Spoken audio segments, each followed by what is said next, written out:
Assalamualaikum warahmatullahi wabarakatuh dan selamat malam semuanya ya. Waalaikumsalam warahmatullahi wabarakatuh. Malam malam. Alhamdulillah,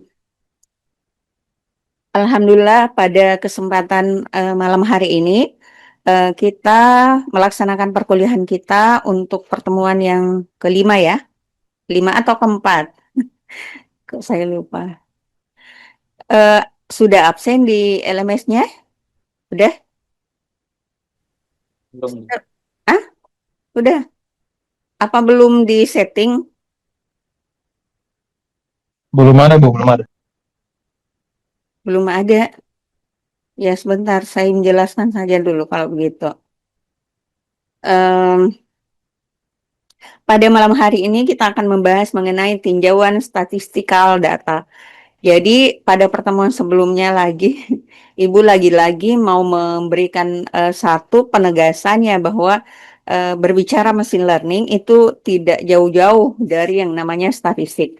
Jadi logika, bagaimana pembobotan data, bagaimana formulasi data, sampai kemudian dia mengambil keputusan akhir dari sebuah machine learning itu tentu saja fundamentalnya adalah statistik. Nah, sehingga memang sangat urgent untuk kemudian kita mempelajari bagaimana statistik itu sendiri. Jadi sub CPMK-nya itu mampu memilih metode machine learning yang relevan dengan karakteristik data yang tersedia. Nah, kalau kita berbicara statistika deskriptif, berarti metode ya, metode yang berkaitan dengan pengumpulan dan penyajian data. Nah, sehingga kemudian dari penyajian data tersebut itu akan memberikan sebuah informasi yang berguna. Ya, tentunya informasi ini akan kita share kemudian juga menjadi sebuah atau memberikan dampak terhadap hal yang lainnya atau bidang-bidang yang lainnya. Nah, kemudian sebenarnya kalau kita berbicara mengenai statistika deskriptif, ya tentu saja itu berkaitan dengan data. Data yang kemudian ditampilkan secara visual. Nah, sehingga nanti ketika kita melihat data tersebut, kita langsung mudah untuk memahaminya, mudah untuk mengerti. Kenapa demikian? Karena ditampilkan dengan contohnya misalkan tabel, ya berupa tabel, kemudian berupa diagram, berupa grafik, baik itu 2 dimensi maupun 3 dimensi. Nah, tentunya hal ini akan sangat membantu kita memahami apa sih esensi dari data yang ditampilkan. Nah, biasanya kan kalau dalam berbentuk angka-angka itu terus banyak ya, mata kita itu tidak terlalu atau jeli melihat satu persatu, kemudian menyimpulkan, nah ini yang paling tinggi, ini yang paling rendah. Nah, kalau sudah ditampilkan dalam bentuk grafik, jadi secara otomatis itu akan lebih mudah kita menyimpulkannya. Kemudian pemahaman kita itu sederhana ya, maksudnya kita mampu menyederhanakan data itu berdasarkan visualisasi yang ada. Nah, apa saja sih yang masuk begitu dalam statistika deskriptif? Nah, jadi kalau tadi pada pertemuan sebelumnya, Ibu sudah membahas ya bahwa statistika deskriptif itu sebenarnya eh, merupakan fundamental ya, fundamental bagi machine learning. Nah, kenapa demikian? Karena ternyata ada beberapa variabel ya, ada beberapa em, apa variabel yang nantinya itu berkorelasi secara langsung dengan machine learning itu. Nah, di antaranya ada yang namanya probabilitas. Apa sih probabilitas?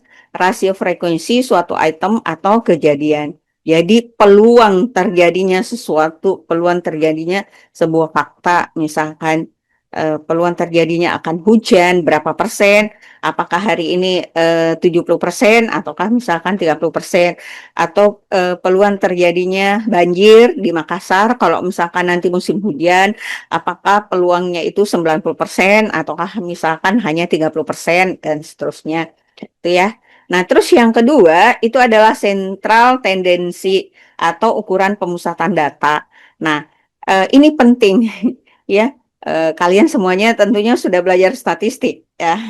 Jangan sampai itu menjadi wacana saja atau wacana yang tersimpan misalkan di materi kuliah, tapi kemudian tidak berusaha untuk diejawantahkan, diterjemahkan ke dalam pemahaman kita, kemudian menjadi sebuah analisis ketika kita melihat fakta ataupun hal-hal yang perlu disikapi berkaitan dengan apa yang perlu dianalisis begitu, apa yang perlu disimpulkan dari sebuah masalah atau persoalan yang kita hadapi dalam kehidupan sehari-hari. Entah itu tugas kita sebagai mahasiswa atau misalkan kita berada di tengah masyarakat. Oke, kita lihat yang pertama itu adalah min. Ketika kita berbicara min berarti nilai rata-rata ya, nilai rata-rata. Nilai rata-rata rata-rata berapa pengeluaran kita dalam satu bulan ya, berapa uang yang diberikan oleh orang tua, berapa rata-rata makannya per hari, ya, kemudian uang bensinnya dan seterusnya. Itu kan kita berhadapan dengan angka-angka tadi yang secara tidak sadar sebenarnya kita itu sudah menerapkan statistik itu sendiri dalam kehidupan sehari-hari kita. Tuh. Nah, terus yang kedua itu adalah median, nilai tengah dari dataset atau terurut. Jadi kalau ada sebuah angka, mulai dari angka yang terkecil sampai yang terbesar, ya, kita kan bisa mengurutkan juga dari daftar harga ya yang kita beli, apa-apa sajalah yang kita beli, entah itu makanan, fashion, ataukah misalkan eh, apa yang lain-lainnya.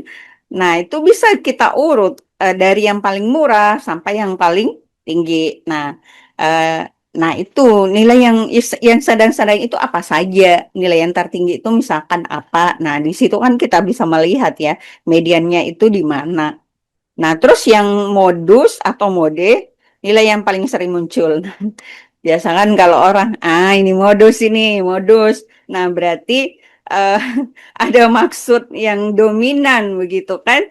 Kalau kita berbicara statistik itu sebagai modus, ada maksud yang dominan. Modusnya apa? Misalkan, oh, modusnya mau dicontekin tugas. Nah, jadi langsung kentara begitu. Nah, jadi kalau misalkan ada yang maunya itu datang cuma pada saat meminta tugas, nah itu berarti modus ini. Dia yang paling sering muncul ketika mau ditolong dalam hal tugas. Itu kan ya silahkan mengukur dirinya masing-masing lah. Nah, terus yang ketiga itu adalah variabilitas, ukuran penyebaran data terhadap data pusatnya. Nah, ini yang biasanya kalau dalam nilai statistik yang tersusun dalam distribusi frekuensi. Ya, pasti kalian masih ingat kan distribusi frekuensi itu yang mana yang tersusun ya, yang tersusun berdasarkan apa rank tertentu, misalkan baris pertama rank dari 0 sampai misalkan 100, baris kedua 101 sampai 200, terus 201 sampai 300 dan seterusnya. Nah, itu adalah data yang kemudian tersusun berdasarkan tabel distribusi frekuensi. Nah, dari tabel distribusi frekuensi itu kan ada aturan mainnya ya. Biasanya kita torus angka ini muncul. Nah, kita torus 1, 2, 3 sampai kemudian setiap baris dari data distribusi frekuensi itu kemudian nanti ada frekuensinya, ada jumlahnya, ada berapa yang data yang ada pada baris pertama, baris kedua dan seterusnya. Nah, kemudian itulah yang dimasukkan dengan range. Nah, tadi 0 sampai 100, 101 sampai 200. Nah, itu adalah range-nya. Kemudian kuartil. Nah, kemudian misalkan range itu kita bagi dari 0 sampai 1000. Nah, itu nanti akan apa? Kalau data tunggal itu akan dibagi 4 gitu ya. Tapi kalau dalam data frekuensi itu ada rumus tersendiri bagaimana kalau dia dalam tabel distribusi frekuensi. Kemudian ada juga standar deviasi. Standar deviasi merupakan bagaimana kita mencari ya nilai rata-rata, kemudian berdasarkan pengurangan ya, pengurangan data antara nilai dari data itu sendiri masing-masingnya, nilai X-nya kemudian dikurangi dengan nilai rata-rata, kemudian pangkat duakan dibagi dibagi nilai rata-ratanya. Nah, itu standar deviasi, kemudian varians. Nah, hal ini perlu diketahui supaya nanti kita betul-betul mengetahui ya karakteristik data itu seperti apa. Ya, apakah simpangannya itu besar ataukah kecil? Nah, kalau misalkan simpangannya itu besar, berarti nilai kedekatan kalau kecil ya, standar deviasinya berarti nilai kedekatan data itu kecil, berarti kesamaannya mirip data tersebut yang dibandingkan itu adalah sama ya. Tapi kalau misalkan standar deviasinya besar, berarti nilai heterogennya itu kemudian tinggi, berarti tidak sama, agak menyimpang begitu. Nah, kemudian di ini juga ya sudah pernah kita bahas. Nah, di sini Ibu cuma lompat-lompati karena sudah pernah dibahas pada pertemuan sebelumnya. Jadi intinya pengumpulan data ya nanti supaya kita memperoleh bahan bakar dari eh, bagi mesin learningnya sendiri. Karena kita tahu namanya data itu adalah berlian ya, jadi diamond. Nama saya Intan loh. Jadi jadi itu diamond begitu. Jadi intan, berlian ya, berlian atau emas. Jadi data itu diibaratkan seperti itu. Karena tanpa adanya data, maka mesin learningnya itu kemudian tidak bisa dimodelkan. Kemudian juga pada pertemuan sebelumnya kita sudah bahas mengenai jadi format data, jumlah data, sumbernya, dan seterusnya. Nah, ini kan belum ada tugasnya ya. Nanti ada tugasnya itu. Nah, kemudian preparing data. Jadi ada beberapa persiapan data juga, di antaranya itu adalah data cleansing atau pembersihan data. Nah, tujuannya apa? Supaya kita bisa melakukan operasi perbaikan data pada level baris. Jadi baris kita melakukan pengecekan terhadap barisnya. Kalau misalkan nanti barisnya itu kalau misalkan barisnya itu ada yang kosong, nah berarti dikatakan sebagai memiliki missing value. Nah, missing value itulah yang nantinya perlu dihilangkan ya, dihilangkan. Karena ketika missing value-nya itu dibiarkan, nah itu akan terjadi error pada data tersebut. Dan kemudian ketika di-load ke dalam model, maka itu, itu adalah hal yang memusingkan kepala. Kenapa demikian? Karena pasti kita akan nyari-nyari di mana ya errornya, di mana ya errornya. Nah, mungkin hanya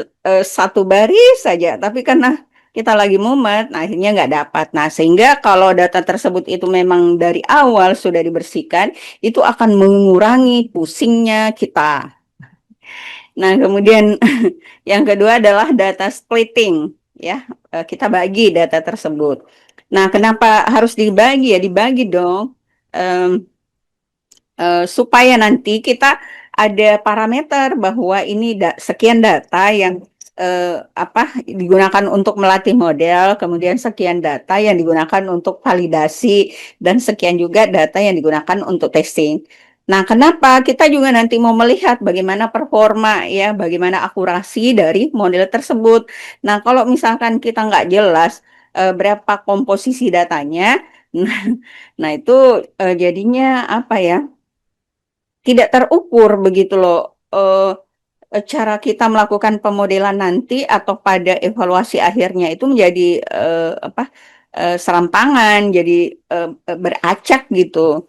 Kita harus menentukan berapa komposisinya. Misalkan trainingnya itu data trainingnya 80%, kemudian validasinya 10%, testingnya 10%. Nah, sehingga nanti kita bisa menilai berapa performanya. Dengan komposisi seperti ini, performanya misalkan 90%. Kalau kita ubah lagi komposisinya, apakah masih sama atau meningkat ataukah berkurang? Nah, itu kan kita ada alat ukur ya untuk menentukan itu. Kita tidak hanya sekadar meramal ala ala Joko Bodo, siapa sih? Sudah meninggal Joko Bodo ya. Nah, terus yang kedua yaitu rekayasa fitur. Nah, rekayasa fitur di sini bagaimana kita memperbaiki data pada level kolom. Maksudnya begini, eh, sudah kalian belum nyari ya dataset itu gimana? Ini contohnya dataset nih. Ini contohnya dataset 1, 2, 3, 4, 5. Jadi ini ada 5 fitur. Nah, ini ada 5 fitur. Fitur bebasnya itu ada 1, 2, 3, 4. Ada 4 apa? em, ada 4 fitur kolom. Nah, misalkan 4 fitur kolom ini, taruhlah misalkan ya, ada 20 ya, ada 20 fitur. Taruhlah seperti itu ada 20. Nah, terus di antara ke-20 eh, kolom tersebut itu ternyata ada yang tidak terlalu berkorelasi atau korelasinya itu dianggap rendah. Nah, eh, kolom atau nilai pada kolom yang memiliki nilai yang korelasinya rendah, maka itu bisa kita skip ya.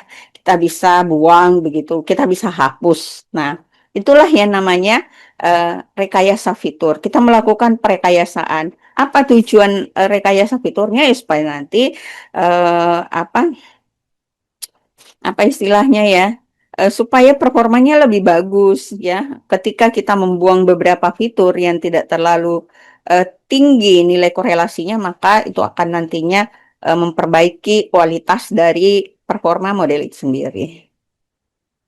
Oke, nah ini ada contoh dataset yang kotor ya.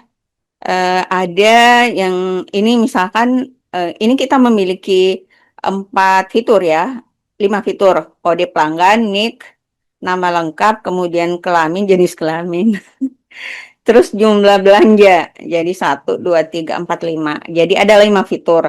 Nah, 1, 2, 3, 4 ini merupakan fitur bebas. Kemudian jumlah belanja itu adalah fitur terikat.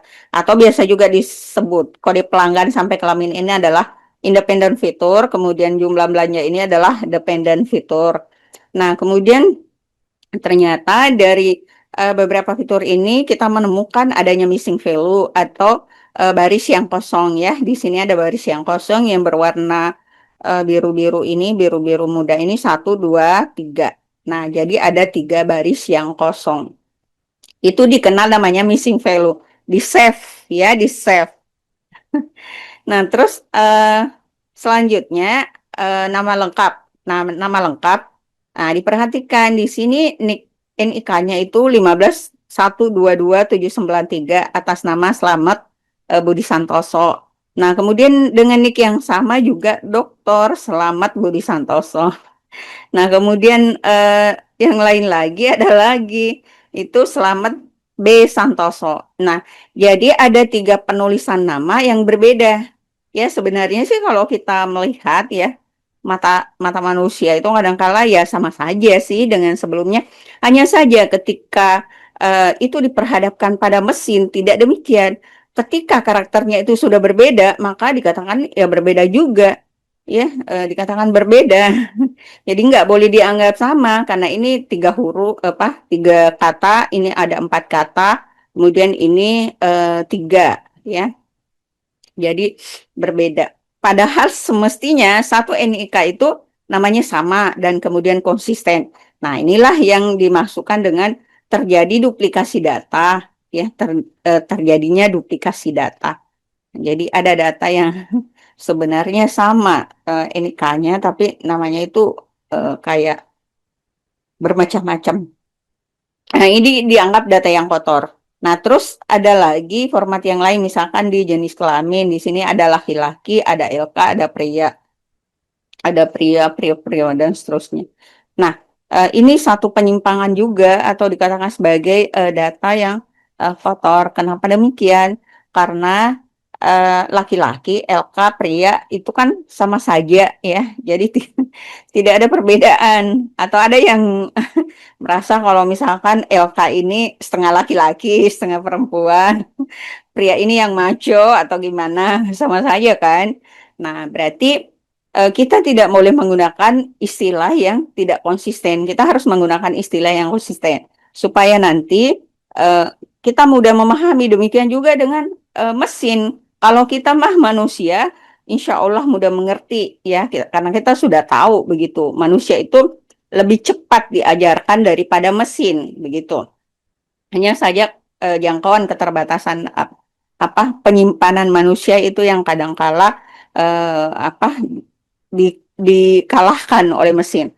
Nah, sementara kalau mesin melihatnya karena karakternya beda, ini adalah tiga format yang berbeda juga, jadi tidak sama. Nah, makanya kita harus menghindari dalam pembuatan dataset itu, atau misalkan pada saat kita melakukan pemeriksaan dataset, ya kita harus melihat baik-baik bahwa ini adalah data yang tidak konsisten. Nah, berarti pada saat penginputan data kita harus lebih apa teliti ya. Apalagi kalau misalkan data seperti ini diinputnya secara manual. Ya bukan misalkan diambil dari database. Kalau diambil dari database kan itu banyak aturannya ya. Jadi kita susah untuk melakukan kesalahan karena sudah dikontrol by system. Jadi apa tujuan cleansing data? Jadi tujuannya adalah meningkatkan kualitas data. Nah, kemudian bagaimana prosesnya? Nah, itu tadi termasuk bagaimana ekstraksi fiturnya secara otomatis, kemudian meningkatkan performa, kemudian juga datasetnya memiliki fitur yang konsisten. Kemudian apa sih yang menjadi indikator kualitas data? Ya karena tadi kan selalu kita hubung-hubungkan ya. Kita selalu menghubungkan atau mengaitkan antara kualitas dari data itu dengan performa. Jadi makin bagus data tersebut kualitasnya, maka performanya juga akan makin tinggi ya.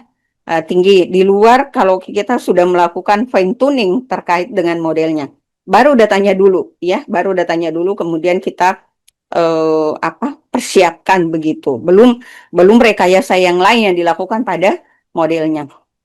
Yang pertama, validitas, kebenaran data yang bergantung pada aturan yang ditetapkan. Nah, jadi berbicara validitas, misalkan data tersebut itu diambil dari data responden. Jadi ada pertanyaan-pertanyaan yang diajukan ya kepada responden. Dan pertanyaan yang diajukan itu harus memiliki keterkaitan antara pertanyaan dengan variabel yang akan ditentukan, yang akan kita gali dari pertanyaan tersebut. Jadi bukan sekedar membuat pertanyaan saja, tapi kita membuat pertanyaan nanti yang berhubungan dengan variabel apa yang kita mau gali. Misalkan kita mau menggali bagaimana sih bagaimana kesukaan pelanggan terhadap produk misalkan satu produk misalkan yang ada di Shopee, yang ada di TikTok, yang ada di Lazada dan seterusnya. Nah, itu kita perlu menggalinya. Nah, jadi kita harus menentukan dulu, misalkan variabel apa, misalkan variabel fashion. Nah, variabel fashion itu dari segi apanya? Dari segi kualitasnya, dari segi harganya, atau dari segi apa kecepatan pengirimannya. Nah, ada beberapa variabel yang harus kita tentukan. Nah, kalau misalkan ya jangan misalkan variabel variabel harga kita campur aduk juga di variabel eh, misalkan ya harga kualitas misalkan. Nah, kita pengen kualitasnya bagus tapi harganya murah. Nah, itu nanti kan jadinya rancu supaya lebih objektif cara kita menentukan pertanyaan. Nah, nanti kita susun berdasarkan. Oke, atau kan misalkan istilahnya nanti jawaban dari responden itu ketika kita berbicara valid tidaknya ya, ya sesuai dengan apa adanya. Jangan responden yang terpaksa menjawab, ya terpaksa menjawab pertanyaan tersebut dan kemudian kita tidak arahkan ya. Jadi istilahnya memang ketika kita mau supaya em, apa jawaban dari responden itu betul-betul valid, ya mungkin kita perlu memberikan edukasi lebih awal bahwa misalkan penelitian ini ataukah kuesioner yang saya sebarkan ini dalam rangka apa dan seterusnya. Ada preambulanya, ada pendahuluannya sehingga yang menjawab itu nanti paham, oh kemana sih arah pertanyaan ini. Nah, iya kan biasanya kita responden itu malas baca panjang-panjang. Nah, ketika ada penjelasan di awal kita langsung nangkap. Nah, sehingga jawaban yang kita berikan itu juga nanti sesuai dengan apa yang menjadi harapan dari si penyebar kuis itu atau si pencari data atau peneliti itu. Tuh. Nah, terus yang kedua itu akurasi tingkat kesesuaian data dengan nilai standar atau nilai sebenarnya. Ya, misalkan kita lihat kalau model misalkan memprediksi ada beberapa ciri-ciri yang kategori misalkan diabetes. Nah, ciri-ciri itu merupakan fiturnya. Jadi merupakan independen variabelnya. Nah, terus nanti dependen variabelnya itu adalah klasifikasinya. Apakah dia terkena diabetes ataukah tidak, begitu kan? Nah, ternyata kalau dari misalkan ada apa 100 data misalkan ini contoh ada 100 data. Nah, ternyata dari 100 data tersebut yang sama ya, yang sama antara prediksi dari model dengan data yang dari dokternya misalkan atau data dari datasetnya ternyata ada 90%. 90 data. Nah, berarti 90 per 100 dikali 100%. Nah, berarti itu adalah 90%. Berarti akurasinya itu ada 90%. Nah, itu. Jadi itulah yang dimaksudkan dengan akurasi kesesuaian data dengan nilai standar. Apa yang menjadi nilai standar acuannya adalah dataset itu sendiri. Dataset yang kemudian berasal dari dokternya. Berarti validatornya adalah dokternya. Jadi kita nggak bisa asal asal menentukan saja bahwa oh ini misalkan diabetes ini bukan harus memang dari ahlinya yang apa memiliki kepakaran untuk menentukan bahwa ini diabetes ataukah bukan. Ya, tidak mungkin lah. Misalkan orang komputer yang menentukan itu ya pasti harus dari dokternya. Nah, kita tinggal melakukan pemodelan sesuai dengan kapasitas kita untuk bagaimana membuild model sehingga nanti modelnya itu yang siap untuk melakukan prediksi dan istilahnya berkompetisi dengan pakarnya. Apakah dia mampu mencapai 100% ataukah tidak. Nah, kalau misalkan tidak ya nggak apa-apa, tidak harus 100% juga kan, karena namanya model itu bergantung banyak faktor untuk mencapai performa yang lebih tinggi atau akurasi yang lebih tinggi. Nah, terus yang ketiga, jangan tidur, jangan sampai ini tidur semua ini. Cuci muka. Nah, terus Aman Jimbul. tidak tidur ya. Awas kamu kalau tidur. Nah, terus kelengkapan. Nah, kelengkapan semua aspek data diketahui ya. Jadi jangan sampai misalkan fitur-fiturnya kita paham betul fitur di series pertama, series kedua, series pertama itu sama dengan kolom pertama, series kedua kolom kedua, series ketiga, kolom ketiga ya. Kalau dalam istilah data frame di bahasa pemrograman framework Python. Nah, itu biasanya kita katakan series pertama, series kedua. Cuma kan biasanya kalau di database itu ya mengatakan kolom pertama, kolom jadi sama. Nah, cuma memang nanti kalau kita ini ya bahasanya seperti itu. Oke, lanjut konsistensi merupakan tingkat di mana semua sebuah sebuah ya, ini ada tipe. Aspek pengukuran di kolom tertentu memiliki nilai yang sama atau setara dalam semua sistem. Ya, intinya tadi kan seperti laki-laki, ya, laki-laki semua. Yang ada pria, ada ini. Jadi harus konsisten. Jadi kalau misalkan ada eh, angka ya, kemudian dilekatkan pada klasifikasi misalkan angkanya itu adalah ada klasifikasi 0, ada klasifikasi 1. Nah, berarti kalau 0 itu sebagai bukan diabetes, ya selamanya bukan diabetes. Jangan sampai 0 itu kemudian kita kategorikan lagi sebagai diabetes pada data awal-awal. Terus data yang terakhir kita kategorikan lagi sebagai bukan diabetes. Nah, itu tidak konsisten. Nah, ini kadang jadi laki-laki, kadang jadi perempuan juga. Wah, gimana ini? Ini menyalahi kodrat. Nah, makanya harus konsisten. Jadi kalau memang diciptakan oleh Allah itu laki-laki, ya laki-laki terus. Jangan besok-besok menjadi transgender, melakukan pengubahan. Nah, itu berarti salah dong.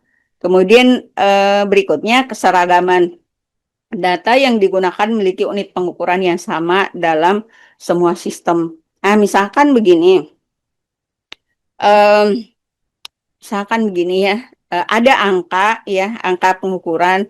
eh, misalkan indeksnya itu dari 0 sampai 1 ya. Jadi dari angka-angka itu sudah ditentukan bahwa indeksnya 0 sampai 1. Nah, tiba-tiba yang lain-lainnya itu misalkan 0,2, 0,3, 0,7 dan seterusnya dia adalah di range 0 sampai 1 itu. Nah, ternyata di bawah-bawah ada juga data yang 100. Nah, ini kan menyimpang. Nah, hal yang seperti inilah yang perlu nanti dihandle ya, dihandle dengan menggunakan coding ya, bahasa pemrograman nantinya. Bagaimana caranya kita melakukan penyeragaman data supaya data itu menjadi seragam sehingga nanti pada saat di-load ke dalam model, modelnya juga enak membacanya. Jadi tidak harus berpusing-pusing dan berlama-lama. Nah, kalau memang di awal kita harus membersihkan dengan bagus ya, dibersihkan dengan bagus. Tuh. Nah, apa sih menjadi indikator validitas data? Nah, kalau kalian kan pernah sudah belajar basis data. Nah, di basis data itu banyak unsur-unsur yang membangun sebuah data itu dikatakan valid. Di antaranya itu ada namanya data type constraint. Jadi bagaimana membatasi data itu dengan berbagai jenis tipe-tipe data. Ya, ada kan tipe data integer, ada data string, dan seterusnya. Integer pun macam-macam lagi. Ada float, kemudian range-nya itu berapa-berapa itu kan ada juga range-nya ya. Jadi apa? Setiap range-nya itu memiliki apa jumlah karakter atau kapasitas dari range-nya itu berbeda-beda setiap jenis data. Ya, kemudian mandatory constraint. Jadi memang menjadi keseharusan ya, misalkan kita dalam satu database misalkan kita mau menginputkan stambuk atau NIK, nomor induk mahasiswa NIM, sorry, nomor induk mahasiswa. Nah, kalau misalkan tiba-tiba di situ kita input, kalau di kampus kita kan itu semuanya dalam bentuk angka ya. Nah, berarti kalau kita memasukkan dalam bentuk string atau selain angka, nah maka dia akan error. Nah, kenapa? Karena ini sudah mandatory constraint, sudah memberikan memang pembatasan bahwa kamu harus mengetikkan angka. Selain angka, maka error. Nah, maka dia akan terima muncul notifikasi error pada saat kita mengetikkan selain dari apa yang sudah disyaratkan. Ataukah unique constraint. Nah, itu sudah near set membership constraint. Jadi, kalau misalkan angka-angka dari Stambuk itu tertentu, misalkan untuk angkatan kalian ini 2023 ya. Ada juga 23, ada juga 25. Yang transferan mungkin ada 23, 25. Itu kan sudah ditentukan berapa nih, ada 6 digit, ada 6 digit di NIM itu sendiri. Jadi secara otomatis itu membership-nya ya, jadi fungsi keanggotaannya cuma 6 digit. Kalau menjadi 7 digit maka tidak akan diterima juga itu. Jadi foreign key constraint, foreign key itu akan membatasi tidak ada NIM yang sama ya dari semua mahasiswa. Meskipun namanya sama, tapi NIM-nya beda. Misalkan ada yang namanya Aditya, ya. Ada juga Aditya yang lain. Makanya kalau di kelas itu ada dua nama yang agak mirip. Kalau nggak ada nama belakangnya, Aditya pertama, Aditya kedua, gitu. Itu. Kenapa? Karena NIK itu sifatnya memang dia adalah kunci, ya, dia adalah kunci untuk memanggil nama tersebut. Jadi kalau NIK-nya dipanggil, jadi secara otomatis NIK yang pertama dengan yang kedua berbeda, berarti orangnya berbeda meskipun namanya sama, ya kan? Orangnya boleh beda, tapi namanya boleh sama, tapi tidak boleh namanya apa namanya beda, orangnya sama begitu, enggak boleh sebaliknya. Terus regular expression pattern constraint. Nah, jadi terbentuklah nanti ini ada pola ekspresi secara regular, secara standar terhadap semua data. Jadi sudah ada ketentuannya bagaimana kalau kita menginput NIK, kemudian misalkan klasifikasi kita tetapkan, misalkan ada klasifikasinya diabetes, kemudian ada bukan diabetes. Nah, itu nanti ada 0 dengan diabetes dengan bukan. Kalau misalkan nanti string, kita mau ubah ke angka karena yang dipahami oleh mesin itu atau model itu adalah dalam bentuk angka, angka biner, maka ada juga aturannya bagaimana caranya mengubah data string itu menjadi angka. Jadi tidak bisa kita semau-maunya saja, itu semuanya harus uh, by rule. Nah, kemudian masalah data sebagaimana yang dijelaskan sebelumnya ya, ada missing value, kemudian ada duplicate data, ada noise, ada invalid data. Noise ini adalah data-data pengganggu. Contohnya ya, biasanya kan kalau biasa kalian langganan ya, pasti semuanya di sini langganan nih. Di Shopee ataukah TikTok. Ayo ngaku. Siapa yang ngaku bukan langganan? Pasti ini memporotin dompet orang tuanya nih. Nah, biasanya ketika kita belanja atau ada yang bisa ini numpang share pendapat. Kalau kita belanja pada umumnya itu sebelum kita menentukan apakah kita belanja atau tidak, pasti kita lihat komennya kan. Ya memang produknya dulu sesuai kebutuhan apa yang kita mau beli. Setelah itu kemudian kita lihat bagaimana sih komennya, apakah komennya itu positif ataukah negatif. Kalau misalkan komennya itu positif, ya atau jumlah apa yang membeli itu banyak, jumlah yang belinya banyak, ya pasti di situ kita condong ya, condong ke situ, terus kita baca bintang berapa. Kalau misalkan 4,5 biasanya kita agak-agak skip ya. Tapi kalau 4,8, 4,9, apalagi sampai 5, nah di situ kita stay di situ. Kita stay di situ. Nah, di antara misalkan sekian, kan ada juga komentar negatif begitu, ada juga mungkin sedikit komentar negatif. Tapi itu sih kadangkala komentar negatif itu ada juga apa unsur realnya begitu. Nah, tapi kalaupun misalkan dia negatif komentarnya, ya itu dianggap noise saja, itu dianggap pengganggu saja. Kalau mayoritas itu adalah yang baik-baik yang diberikan oleh komentar pelanggan, tuh kan? Nah, berarti kita melihat yang itu saja gitu. Nah, langkah pembersihan data, inspeksi data, kemudian pembersihan data. Ya, berarti namanya inspeksi, berarti berarti ada temuan begitu kan? Orang biasanya melakukan inspeksi. Ada inspeksi. Kenapa ada inspeksi oleh KPK misalkan? Itu karena ternyata ada temuan bahwa ada penggelembungan dana yang tadinya itu harusnya serapan angka APBN misalkan triliunan, karena triliunan yang digelontorkan kok cuma miliaran. Nah, maka dilakukanlah inspeksi data. Sama juga ketika misalkan data itu ya, misalkan setelah kita lakukan pengecekan, ternyata banyak data yang not a number. Jadi seperti tadi ada missing value. Nah, berarti ini ada masalah nih. Nah, ada temuan, ada temuan. Nah, baru kita lakukan pembersihan data seperti itu. Nah, bagaimana proses inspeksinya?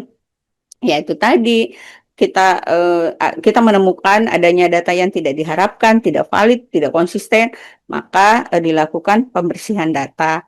Nah, pada data itu sendiri ada namanya data profiling ya, data profiling. Jadi ini yang harus difokus. Proses menghasilkan sebuah ringkasan statistik tentang data, terus visualisasi data. Jadi tidak hanya sekedar data profil saja, tapi ada visualisasi datanya. Nah, ditampilkan dalam bentuk grafis, scatter plot, histogram, dan seterusnya. Tadi, dah. Nah, ini namanya profiling data. Jadi profiling data itu kita berbicara data sebagai bentuk yang asli. Ini kan bentuk data yang asli ya, mulai dari fitur pertama, 2, 3, 4, 5, 6, 7, dan seterusnya. Nah, ini gender, race, ethnicity, parental level of education, lunch, test preparation course, math score, reading score, writing score. Nah, jadi ada beberapa fitur. Ini belum ada dependent variable-nya. Nah, ini taruhlah kita ini clustering ya. Nah, kalau tidak ada klasifikasinya di sini berarti ini adalah datanya data yang akan di clustering. Itu. Nah, ini namanya profil dari sebuah data. Nah, ini visualisasinya. Jadi, ini adalah visualisasi datanya. Nah, ini ada scatter. Ini ada S1, S2, S3. Nah, kita bisa melihat di sini bagaimana hubungan antara pengalaman kerja dalam tahun dengan gaji dalam dolar. Ya, jadi kalau misalkan S1 itu dia yang memiliki pengalaman paling kecil kan, paling singkat begitu. Dengan gaji ternyata kalaupun pengalamannya juga banyak, tetap gajinya dia lebih rendah. Tapi ada juga gajinya yang lebih tinggi. Nah, mungkin ini kalau misalkan ada beberapa perusahaan yang memang membutuhkan tenaganya ya, artinya meskipun dia S1 tapi kompetensi di bidang pekerjaan yang menerimanya itu memang sangat kompeten begitu, kompetensinya itu tinggi. Nah, sehingga gajinya juga tinggi. Nah, gitu kan. Jadi boleh sama-sama S1, tapi saya lebih kompeten. Nah, berarti saya dong yang memiliki nilai gaji yang tinggi, tidak mungkin Anda. Nah, ayo kita beku apa sih beku adu begitu. Kalau kamu ya silahkan kita kerjakan coding masing-masing. Misalkan siapa yang cepat, siapa yang jarang errornya. Nah, itu kan. Jadi harus diadu. Nah, makanya ini karena diadu ada yang lebih tinggi gajinya, ada yang lebih rendah misalkan. Terus S2. Nah, S2 di atasnya S1. Nah, kemudian ada juga ternyata di atasnya S3. Nah, ya bisa saja kan? Seperti tadi. Meskipun kita sama-sama S2, tapi dia lebih kompeten. Nah, itu. Oke. Nah, kemudian ini contoh ya. Nah, terus ada juga diagram garis. Nah, diagram garis ini contoh, ini contoh proses training data ya. Ada training data itu ini nih, ini ini akurasi nih. Yang lama dari awal-awalnya itu kecil-kecil, terus setelah itu lama-lama menjadi besar, terus kecil-kecil lama-lama menjadi lebih kecil, hampir mendekati nol. Nah, yang di bawah ini adalah error, kemudian yang di atas ini adalah akurasi. Error sama dengan loss begitu, ya. Jadi yang apa yang berwarna merah itu training loss ya atau error dari proses training, kemudian yang berwarna biru ya biru muda, yang berwarna biru itu adalah validation loss. Kemudian di sini ada training akurasi juga dengan validation akurasi. Nah, namanya akurasi kan harus semakin tinggi. Jangan terbalik. Kalau misalkan di bawah ini sebagai akurasi, berarti error dong. Berarti error eh, cara model itu kemudian pada saat dilatih, nah, mungkin kita memang yang error, kemudian pada saat kita mendefinisikan data itu ya, pada saat pendefinisian data sehingga hasilnya juga terbalik. Nah, terus berikutnya adalah box plot. Nah, ini ada box plot. Box jadi disimbolkan dalam bentuk box-box. Nah, kemudian di sini kalau misalkan tadi ada S1, S2, S3. Nah, itu pendidikannya. Nah, dilihatlah ke titik keseimbangannya. Ya, ternyata kalau misalkan S1, nah S1 itu yang paling banyak yang di atasnya ya, yang di bawah ya. Nah, kemudian S2, S2 hampir berimbang. Berimbang ya, berimbang. Berimbang antara yang di atas tuh dengan di bawah. Kalau pendidikan S3, S3 yang hampir berimbang juga sih. Itu. Nah, ini antara S2 dengan S1 itu hampir sama ya jumlah jum, jumlah gajinya. Dia berada pada rentang yang hampir sama. Nah, itu kan kita langsung bisa baca.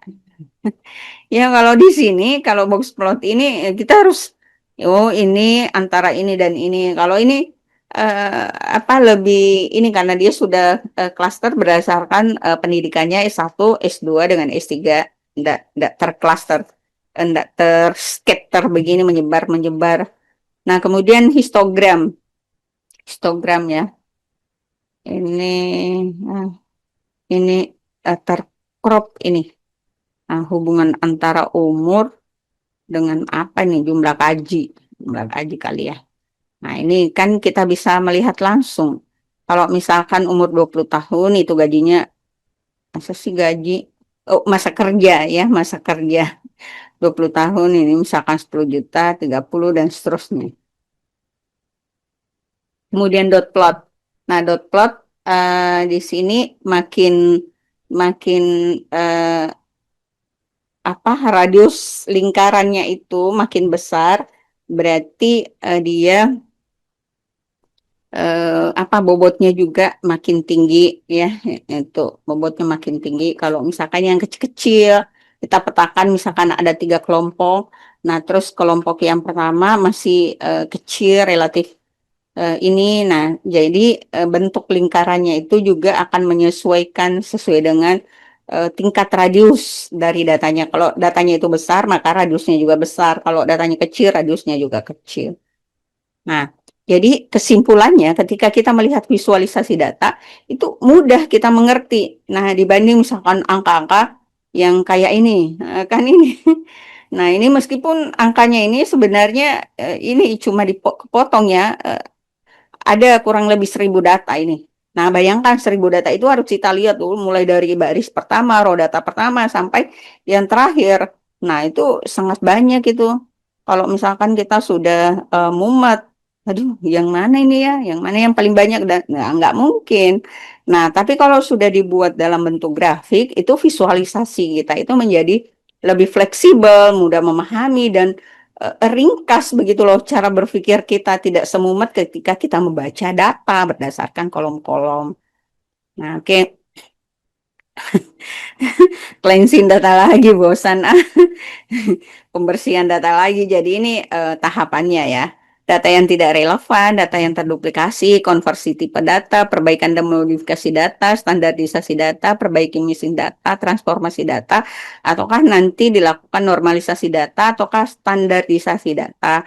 Nah, itu nanti bergantung ya dari teknik apa yang kita lakukan. Kita bisa melakukan normalisasi data ataukah misalkan standarisasi data ya. Nah, itu semuanya memungkinkan. Nah, nanti setelah itu kita bisa membandingkan di antara kedua teknik ini mana yang memiliki performa yang lebih bagus. Nanti kan kita bisa menilai juga ya. Nah, kemudian rekayasa fitur atau fitur engineering.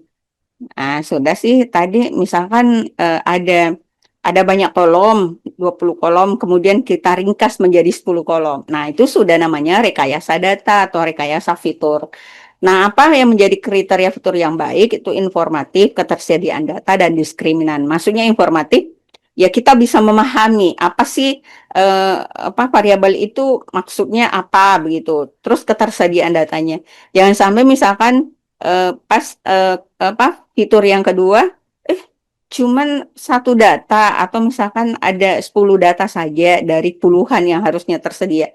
Nah, berarti datanya itu dianggap tidak tersedia. Nah, kalau lebih banyak yang bolong-bolongnya ya lebih baik dibuang, ya kan? Nah, itu karena nanti terlalu berhalu kita kalau semua yang kurang-kurang itu harus kita tutupi misalkan dengan data-data fiktif atau berdasarkan ada juga sih tekniknya kalau misalkan data tersebut itu nanti kosong. Nah, terus kita pengen mengisi kekosongan data itu ada tekniknya apakah dengan menggunakan median, apakah menggunakan mean. Nah, itu ada beberapa teknik yang digunakan. Nah, terus yang ketiga itu adalah diskriminan. Diskriminan maksudnya seperti ini. Jadi antara fitur pertama dengan fitur kedua karena variabelnya berbeda, jelas misalkan datanya berbeda. Jadi itu. Nah, terus misalkan itu fitur yang baik ya. Nah, kalau misalkan antara fitur pertama, dua, tiga, hampir-hampir mirip angka-angkanya, nah berarti itu kategori fitur yang kurang baik. Kenapa? Karena takutnya nanti pembedanya itu untuk mengkategorikan apakah dia diabetes ataukah tidak, nanti hampir-hampir mirip. Jadi nggak bisa dibedakan mana diabetes, mana tidak. Karena kenapa? Karena fiturnya tadi itu hampir-hampir mirip, nggak ada perbedaan. Nah, inilah yang dimaksudkan bahwa fiturnya itu, misalkan di kolom pertama, 2 dengan 3 itu berbeda. Nah, terus rekayasa data. Nah, mulai dari feature selection, dilakukan seleksi fitur. Jadi diseleksi dulu tadi kan ada misalkan 20 fitur, terus hanya 10 yang kita ambil. Itu namanya diseleksi. Diseleksi. Sama juga nanti kalian kalau misalkan mau cari istri. Nah, ada beberapa teman saya ini. Nah, ini kriterianya. Yang mana ya, yang mana ya? Nah, mungkin kalian seleksi dulu. Oh, ini. Oh, ini dieliminasi, dieliminasi. Kan nggak mungkin diperistri keempat-empatnya kan? Pasti hanya salah satunya. Atau Rahul, mau beristri langsung empat? Rahul? Kalau cukup Eh? kalau cukup uang bu, gas bu. Kalau cukup uang Mau bu, berapa? Eh? Satu atau dua? kalau cukup uang saya bu. Kalau Ah, tak. cukup berapa? Kalau cukup uangnya bu, masalahnya orang Bugis boleh bu, mahal-mahal bu uang panennya. Gitu. Berat. Pertanyaan Iya saya, bu. satu atau dua? Gimana sih? Oke. Ya Hmm? satu aja dulu bu, satu aja dulu, Itu satu aja. aja dulu bu, Aduh. Dulunya itu loh, berarti satu ada aja. kemungkinan. Ya, oke Ya lanjut. kalau cukup bu. Oke, terus selanjutnya feature extraction. Jadi ekstraksi fitur. Nah, jadi tadi kalau misalkan sudah kita pilih dari 20 itu menjadi 10. Nah, kemudian kita ekstrak. Ekstraksinya itu nanti ada beberapa metode atau teknik yang digunakan sebentar. Kemudian feature construction. Nah, setelah itu konstruksi fitur.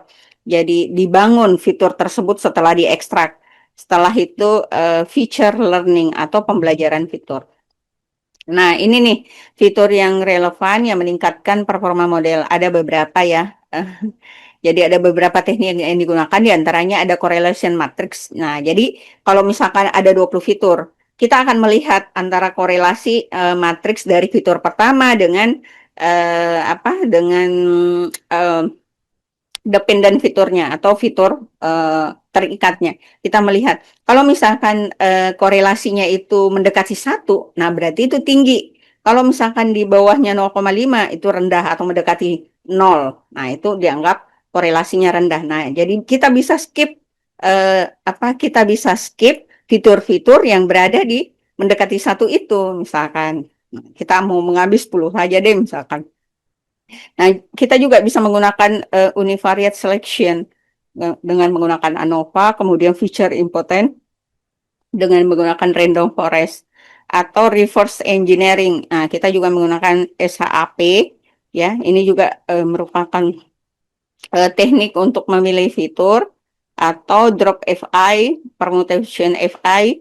Nah, itu bisa kita gunakan. Jadi kita gunakan satu atau dua dulu lah begitu. Nanti kalau misalkan kita ada pengembangan ya, jadi intinya kita satu atau dua baru kita pahami. Jadi kalau terlalu banyak semuanya kita mau coba-coba sementara kita belum memahami model itu dari awal sampai akhir, nah itu nanti akan mumet jadinya. Kita pegang dulu satu atau dua baru kemudian kita memulai ya dari awal sampai akhir supaya kita paham, oh model ini ternyata bagus karena begini-begini ya. Itu kan jadi kita analisisnya dan kemudian codingnya juga paham, tidak ketika menemukan invalid pada saat coding langsung aduh mumet deh tidak diselesaikan, akhirnya nggak disetor-setor tuh tugasnya.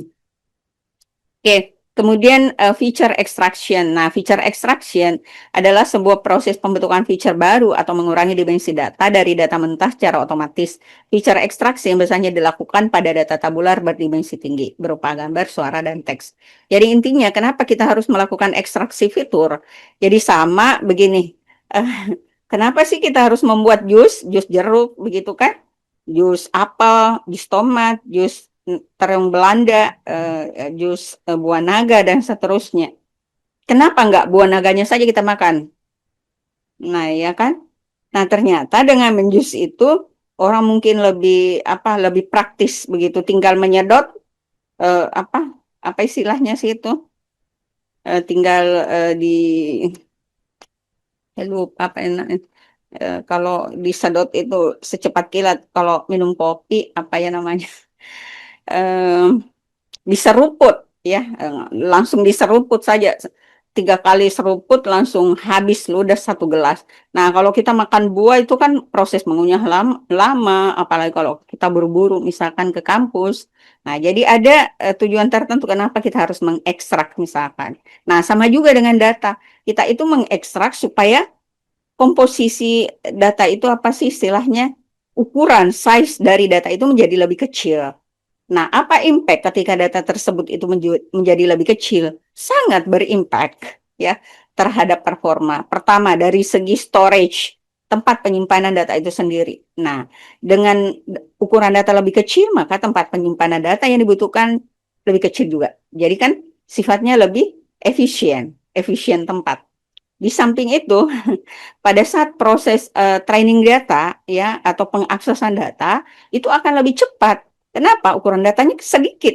Jadi kalau datanya banyak terus wah pasti lama juga itu lama dibacanya ya kan baru kemudian diterjemahkan apa maksud dari datanya sesuai dengan instruksi dari yang meminta data diapakan ditampilkan gimana dan seterusnya. Itu kan memakan proses waktu yang lama sehingga ekstraksi fitur ini dalam sebuah machine learning itu wajib adanya.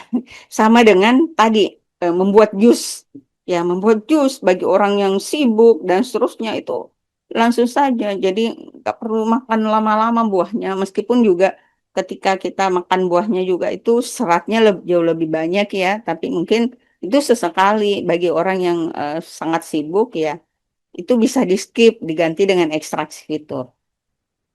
Nah, contoh feature extraction, misalkan ini dalam bidang natural language eh, processing ya, jadi pemrosesan bahasa alami. Di sini misalkan hari ini adalah hari yang indah. Nah, gimana caranya? Ini kan bahasa alami nih, ini bahasa Indonesia. Hari ini adalah hari yang indah. Nah, mesin tidak bisa memahami ini. Nggak bisa. Ketika kita mengatakan hari ini adalah hari yang indah, apakah mesin langsung mengeluarkan hari yang indah, cerah begitu? Tidak bisa. Tidak bisa. Kalau muncul di chat GPT, langsung bisa, Bu. Kalau saya mengeluarkan prompting seperti ini, langsung mengeluarkan gambar seperti itu yang diminta. Iya, karena kan sudah dikodekan, ya toh? Sudah diinterpretasikan ke dalam bahasa mesin, sehingga dia bisa mengerti apapun prompting yang kita berikan selama tidak ada pembatasan ya dari segi AI-nya itu. Nah, tapi ketika belum ada, misalkan kita sendiri yang membuild, karena posisinya kita di sini kan kita yang harus membuild, mengkodekan. Jadi secara otomatis kita harus menerjemahkan bahasa alami ini ke dalam binar-binar, ya kan? Kita harus menerjemahkannya ke dalam binar-binar, makanya dikodekan. Nah, ini ada salah binar nih. Nggak ada dua mestinya di sini ya, 0101 gitu. Nah, jadi misalkan ya dikodekan, misalkan ini biru, eh, indah, dan seterusnya. Itu dikodekan lah dalam binar. Jadi ini adalah angka yang dimengerti oleh bahasa mesin. Mesin itu cuma bisa mengerti low, high, 1, 0. Apalagi tegangan ya, tegangan tinggi, tegangan rendah. Ya hanya itu yang ditahu atau dalam bentuk bilangan oktal atau dalam bentuk bilangan heksa. Nah, tapi dia nggak mengerti bahasa ini, bahasa Inggris dia nggak ngerti. Bahasa pemrograman yang kita gunakan, misalkan bahasa Python, itu adalah bahasa aras tinggi, bahasa yang bisa dimengerti oleh manusia. Ketika nanti kita coding, terus kita run ya. Jadi pada saat kita run itu berarti kan dicompiling, diterjemahkan, diinterpretasikan barisnya itu dari bahasa aras tinggi tadi, dari bahasa Python menjadi bahasa mesin, bahasa assembly atau bahasa yang bisa dimengerti oleh mesin. Nah, kalau terjadi error, berarti mesinnya nggak ngerti apa yang kita tuliskan. Nah, berarti siapa yang salah? Kita yang salah. Kita yang salah mengkodekannya karena mesinnya nggak ngerti. Siapa sebenarnya yang kita mau suruh ketika kita membuat model? Tentu saja kan mesinnya. Berarti mesinnya harus dibuat paham. Nah, berarti ketika mesinnya nggak paham, berarti kita yang salah. Berarti kita yang salah yang harus memahamkan dia. Iya kan? Iya, karena dia makhluk, bukan makhluk hidup seperti kita. Berarti kita harus membuatnya mengerti, ya, mengerti dengan berbicara halus kah, berbicara kasar kah, Yang penting mengerti, karena dia juga bisa mengerti bahasa halus, bahasa sedang-sedang maupun bahasa kasar. Dia bisa memberikan sesuai dengan keinginan Anda. Ya kan, kalau misalkan Anda memberikannya bahasa halus, keluar juga halus, bahasa kasar keluar juga. Misalkan kalian mengcoding apa adanya, ya keluar juga apa adanya. Tapi kalau misalkan teratur cara kita sistematis, pasti keluar juga sistematis. Jadi semuanya bergantung dari kita, begitu kan? Nah, itu. Nah, terus contoh feature extraction. Nah, saya mau tanya nih, ini bunga apa? Harus ada yang menjawab ini. Ini kan semuanya laki-laki nih. Ini bunga apa? Edman, where are you, Edman? Apakah kamu di balik selimut atau pergi ke belakang? Ini apa, Edman? Nggak respon, Edman. Joy David. Halo, Joy. Where are you? Ini bunga apa? Oh, nggak tahu Bu, belum pernah lihat soalnya. Hmm. Berarti kamu bukan pemuda yang lembut deh, nggak romantis. Aditya, Aditya, Ya Bu, bunga apa ini, Adit? sama Bu. Saya juga nggak tahu Waduh, bentuk bunganya. am. Soalnya kayaknya jarang bentuk bunga kayak gini Bu. Paling paling paling umum kan mawar. Oke, nanti saya tunjukkan di Iya. mana paling banyak, di mana paling banyak. Nanti kamu bilangnya jarang, berarti kamu yang menjustifikasinya tidak memperluas jangkauan eksplorasimu. Terus Rahul, Rahul, sorry, Rahul. Ya Bu, lebih-lebih saya Bu nggak tahu Bu itu bunga apa Bu. Bunga mawar sih ku tahu Bu. Aduh, bunga mawar, bunga melati, harum mewangi sepanjang hari. Berarti kamu tidak romantis. Holes, Holes, Iya Bu. ini bunga apa, Holes? eh Melati kayaknya Bu.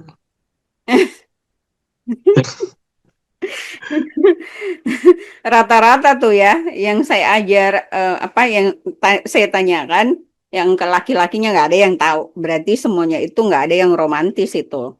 Semuanya rata-rata, pokoknya nggak romantis, karena tidak bisa mengenali kembang-kembang.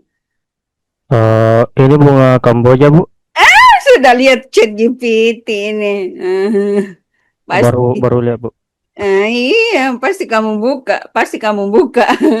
Enggak, Chatmu enggak tuh. Bu, baru baru Eh, saya lihat ini Bu. baru gabung. Iya, Iya baru benar gabung ya. ulang Bu. Benar. Nah, ini adalah bunga Kamboja.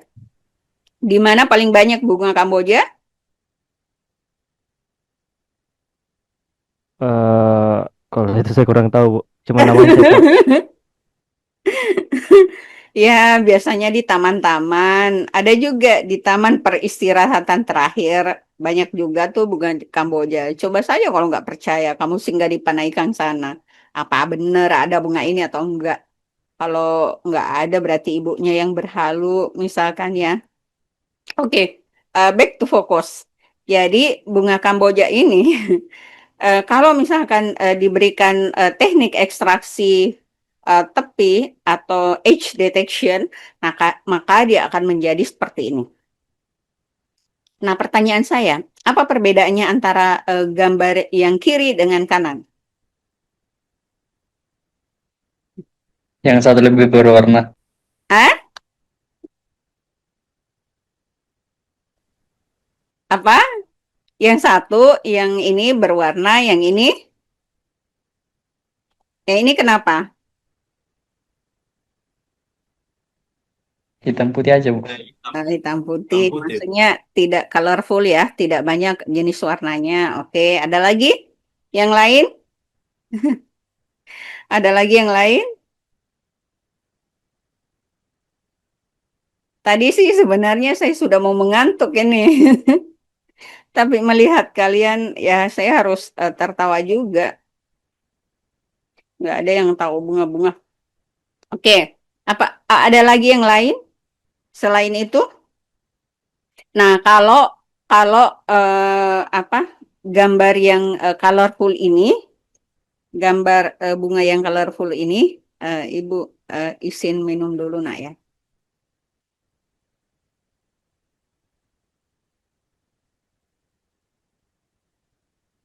Nah, kalau yang ini dia memiliki level 256 kali 256 kali 256.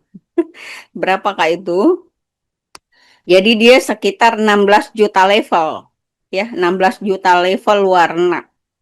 Nah, sementara ini hanya 2 pangkat 8 atau seputar 256 level. Nah, ini memang 3 saluran warna. Jadi ada R-nya, red-nya, kemudian ada green-nya, ada blue-nya, RGB. Jadi itu. Makanya kalau R-nya itu 2 pangkat 8, J-nya juga 2 pangkat 8, B-nya juga 2 pangkat 8. Tapi diperkalikan, kalau diperkalikan akhirnya membentuk itu sekitar 16 juta atau 256 pangkat 3. Ya silahkan hitung sendiri. Nah terus yang ini hanya 256 pangkat 1. Kenapa? Karena dia malah sebenarnya ini cuma 2 pangkat 1 nih. Ya, 2 pangkat 1 karena hanya warna hitam dengan 0, berarti dia cuma 0 dengan 1. Jadi pengkodeannya 0 dengan 1. Kalau misalkan yang abu-abu itu dia 0 sampai 255. Jadi skala keabuannya segitu. Kalau ini kan cuma hitam dengan putih. Kalau diubah ke 256, asalnya sih sebenarnya ini 256. Kemudian diberikan lagi ambang batas 1 sampai 128 ya, itu adalah 0. Kemudian lebih besar dari 128 berarti itu adalah 1. Nah, jadi dikasih threshold untuk membedakan mana diambang bataskan apa istilahnya sih? Pengambangan istilahnya ya. Nah, 0 dan 1. Kenapa harus diekstrak? Supaya ukurannya menjadi lebih kecil. Kalau ini disimpan di storage, ya, nah, itu lebih besar. Nah, sementara kalau mesin learning bukan bahwa kita mau membutuhkan data yang besar-besar juga. Kalau misalkan datanya kecil ukurannya, kemudian diekstrak itu mesinnya sudah bisa mengerti ya cukup, ya kan? Kelebihannya apa? Kita bisa menyimpan banyak data. Nah, sementara kalau misalkan data yang powerful warnanya, wah, hanya sedikit data, baru kemudian penuh memori kita, penuh storage kita. Nah, sementara mesin itu sukanya datanya banyak, supaya belajarnya juga banyak. Parameter yang dipelajari itu juga banyak yang bisa dijadikan pembanding, sehingga kepekaannya untuk membedakan kelas diabetes misalkan ya, dengan kelas bukan diabetes itu peka. Nah, ya kan? Jangan kelas diabetes. Ini bunga. Ya, misalkan ini membedakan antara bunga mawar dengan bunga kamboja. Nah, berarti kepekaannya situ. Tuh, jadi semakin sederhana ceritanya size-nya, maka itu akan semakin bagus buat mesin dan buat apa komputasinya menjadi lebih singkat speed-nya. Ini apa nih? Ini adalah gambar apa ini kalau berosilasi seperti ini? Hah? Biasa, Beda-beda biasa, gambar ini. eh? Biasa, Getaran, biasa getaran kalian dengar kan? Di mana kalian dengar frekuensi begini? BMKG. Ya, betul di radio. Jangan lupakan radio loh. Zaman-zamannya ibu pencinta sandiwara radio. Apalagi kalau misalkan sudah jam bagaimana itu ya, telinga kita langsung didekatkan di situ di speakernya. Kalau lagi serius-seriusnya kan, kalau ada hujan, kita belum ada headset dan segala macamnya. Jadi kita harus dekat-dekatkan ini telinga ke tempat keluarnya suara itu. Nah, frekuensi ini ini dikatakan ekstraksimal spektrogram. Jadi kalau misalkan kita mau menganalisis sebuah frekuensi, itu kita bisa manfaatkan dengan menggunakan model machine learning. Contohnya kan yang kita lihat misalkan di Google ya. Google sudah menggunakan sistem voice recognition. Sebenarnya bukan cuma Google, banyak aplikasi-aplikasi yang lainnya. Cuma pada umumnya itu yang biasanya gretongan terus kita bisa pakai. Nah, kalau misalkan di Google itu terus nanti kita bisa menerjemahkan ya, misalkan dari suara dia bisa ubah menjadi teks, dari teks menjadi suara. Bahkan sekarang dengan AI dari teks menjadi gambar, dari suara menjadi gambar atau sebaliknya. Jadi semuanya itu bisa dikerjakan dengan menggunakan prompting tertentu ataukah menggunakan karakter apapun yang ketika itu sudah aplikasinya sudah diprogram, maka dia akan mengeluarkan sesuai dengan apa yang sudah terdefault seperti itu ya, berdasarkan ya namanya saja AI-nya, artificial intelligence-nya sudah. Jadi sama dengan tadi juga kita ajarkan dulu. Nah, cuma sebelum kita ajarkan, nah ini kan suara ya, jadi dia memiliki karakteristik yang lain dengan gambar. Nah, gimana tuh karakteristiknya? Mungkin kita perlu mengenali dulu bagaimana amplitudonya. Nah, ini amplitudo itu adalah simpangan terbesar. Jadi simpangan terbesar itu kita ukur ini secara vertikal. Jadi begini. Dari di sini kita hitung berapa, misalkan di ini kan, misalkan gini. Nah, ini berapa amplitudonya? Amplitudo suara saya berbeda dengan kalian yang rata-rata laki-laki. Amplitudo suara laki-laki itu tinggi, ya. Kan laki-laki itu suaranya kalau nggak salah dibedakan apa bass, apa sih saya lupa. Tenor, bariton, bass ya. Iya, tenor, bariton, bass kalau nggak salah itu level-level suara laki-laki waktu saya SMP ya itu diajarkan. Terus kalau perempuan itu al sopran, mezzo-sopran, alto gitu. Nah, itu kan memang sudah beda ya, beda. Nah, dari suara juga kita bisa membedakan apakah ini suaranya laki-laki ataukah suaranya perempuan. Makanya ketika ada suara waria yang terlalu dilebay-lebaykan seperti siapa sih itu Luna, nanti kita publish di YouTube ini nanti dia tersinggung di tag-tag. Eh, Pokoknya biasanya kan transgender seperti itu suaranya dilembut-lembutin mau menyerupai perempuan. Tapi tetap saja akan terbaca bahwa amplitudo suaranya itu tidak bisa dia sembunyikan, dia sebagai berjenis kelamin laki-laki dan yang berbeda memang dengan perempuan. Jadi bagaimanapun dia caranya untuk mengelabuinya, misalkan dengan kecantikannya, Kak, dengan keindahan sebagai perempuan, itu tidak akan bisa karena ada karakter tertentu yang secara kodrat itu dia tidak bisa ubah. Dan itu kalau kita misalkan menggunakan alat seperti itu juga akan terdeteksi. Kenapa? Karena misalkan kita mau membedakan suara laki-laki dengan suara perempuan. Dari sejumlah sampel, kita ambil ribuan, bahkan puluhan ribu ya sampel suara perempuan. Puluhan ribu sampel suara laki-laki. Nah, sehingga secara statistik, tadi di awal kita sudah belajar statistik. Itu akan dicari nilai rata-rata suara laki-laki itu berapa. Nilai apa? Median, tengah, suara tengah laki-laki itu berapa? Suara minimumnya, suara maksimumnya. Itu semuanya sudah terukur begitu. Demikian juga dengan perempuan. Nah, sehingga kalau dikatakan ini suara perempuan, dia sudah punya pola yang kemudian dia jadikan sebagai standar. Kalaupun misalkan dia pernah salah 1-2 kali ya dalam memprediksinya, nah itu hanya kesalahan-kesalahan yang wajar begitu. Karena memang dia sudah dilatih, sudah terlatih begitu. Nah, makanya sistem-sistem pengenal suara ini kan biasanya juga digunakan sebagai sistem security data.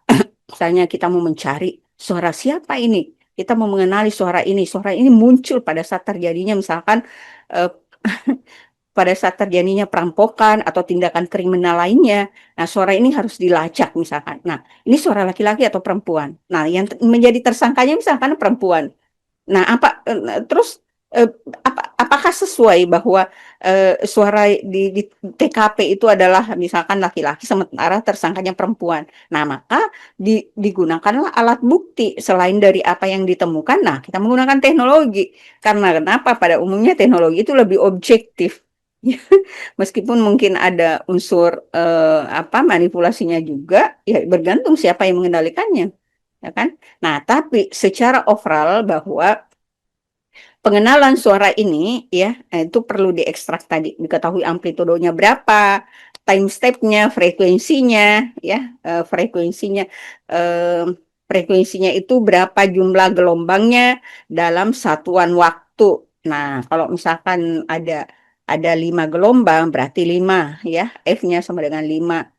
Nah, itu. Nah, terus berapa waktu dalam satu frame-nya? Nah, itu semuanya teridentifikasi untuk menentukan apakah suara laki-laki dan suara perempuan. Demikian juga kalau misalkan kita mau menentukan apa sih yang diucapkan orang ini, apakah huruf A, B, C, D, banyak kan? Apakah bahasa Indonesia atau bahasa apa? Nah, itu kan sudah sangat jago ya modelnya sampai dia bisa langsung menerjemahkan apa yang kita ucapkan secara live, secara langsung, atau bahkan menerjemahkan apa yang kita ucapkan, tidak hanya sekadar memantulkan apa yang kita ucapkan, tapi menerjemahkan begitu loh. Kalau saya mengucapkan saya mengucapkan I say, nah langsung dia terjemahkan ke dalam bahasa Inggris misalkan. Nah itu kan sudah sangat canggih sekali mengenai mode. Jangan sampai modenya sudah sangat canggih, kitanya yang nggak canggih. Nah itu challenge-nya ya, tantangannya Nanda. Oke, feature construction. Nah, setelah tadi sudah diekstrak, sudah dipilih, kemudian sudah diekstrak. Nah, ini ada beberapa kategorical encoding, kemudian count and frequency encoding, target encoding, mean encoding, ordinal encoding, weight of evidence. Jadi ini merupakan apa? Bagaimana cara membangun data-data tadi supaya nanti pengkodean itu betul-betul bisa dipahami oleh mesin, ya. Karena intinya ke situ, ya, intinya ke situ. Mesin itu, ingat kembali, mesin itu tidak bisa mengerti bahasa Indonesia. Seperti yang feature construction atau dia nggak bisa ngerti. Dia harus diterjemahkan ke 0 dan 1. Nah, sehingga kita membutuhkan teknik tadi, categorical encoding, ini, dan setengah macam. Kalau kita yang mau mengerti, ya ngapain? Karena kita bahasa Indonesia ya sudah, tapi karena mesinnya yang disuruh bekerja untuk menerjemahkan bagaimana bahasa manusia, sementara dia sendiri tidak bisa mengerti bahasa manusia, maka dilakukanlah pengkodean yang kemudian bisa memudahkan dia mengerti. Nah, itu. Oke, bunga apa ini? Ayo, tebak. Tebak, guys. Ini bunga apa? Ini kembang apa? Dan di mana kamu biasa menemukannya?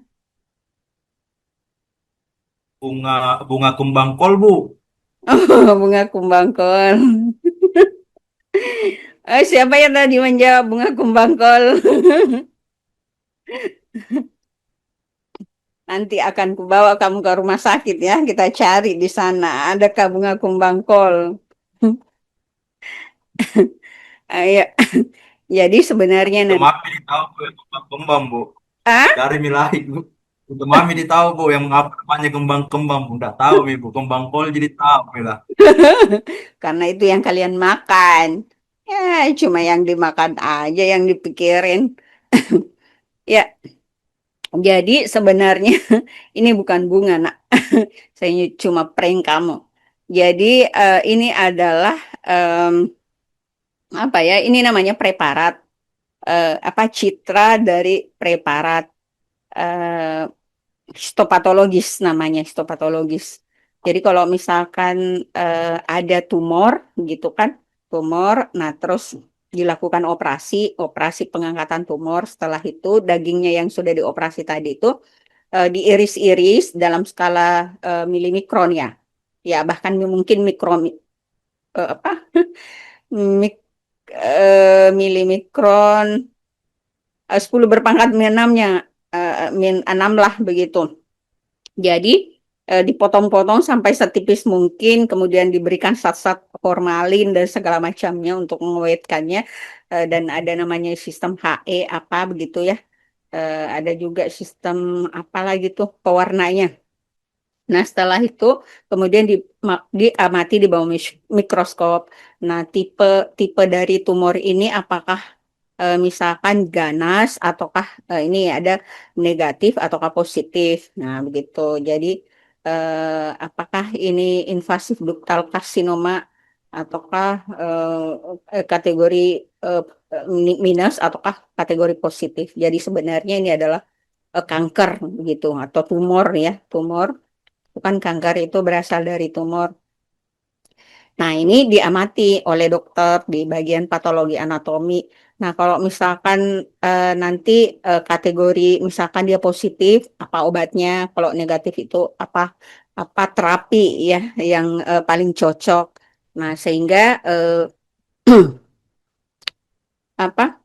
Sehingga untuk menentukan ini, nah itu membutuhkan pengamatan di bawah mikroskop dengan mata yang jeli, dengan istilahnya konsentrasi yang betul-betul fokus.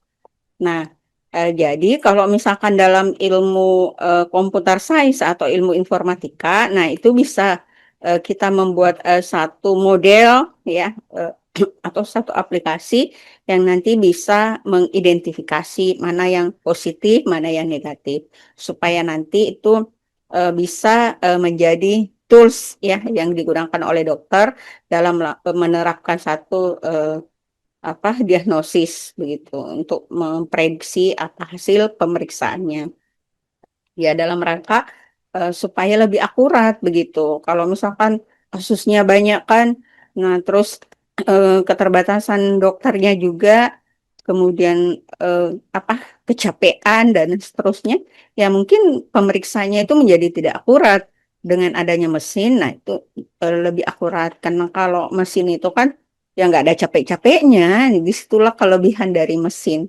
Nah kurang lebih seperti itu.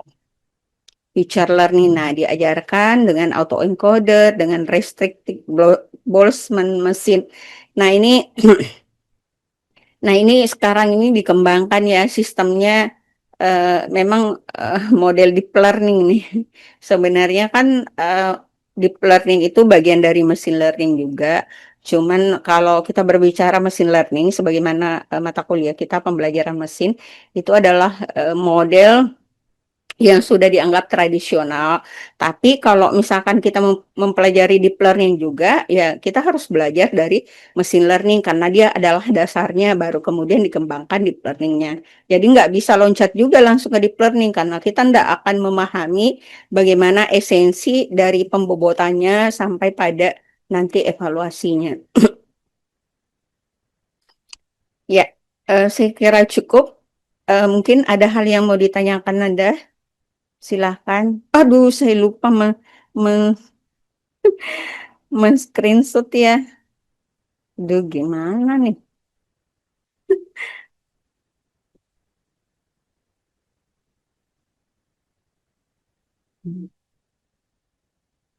Hmm.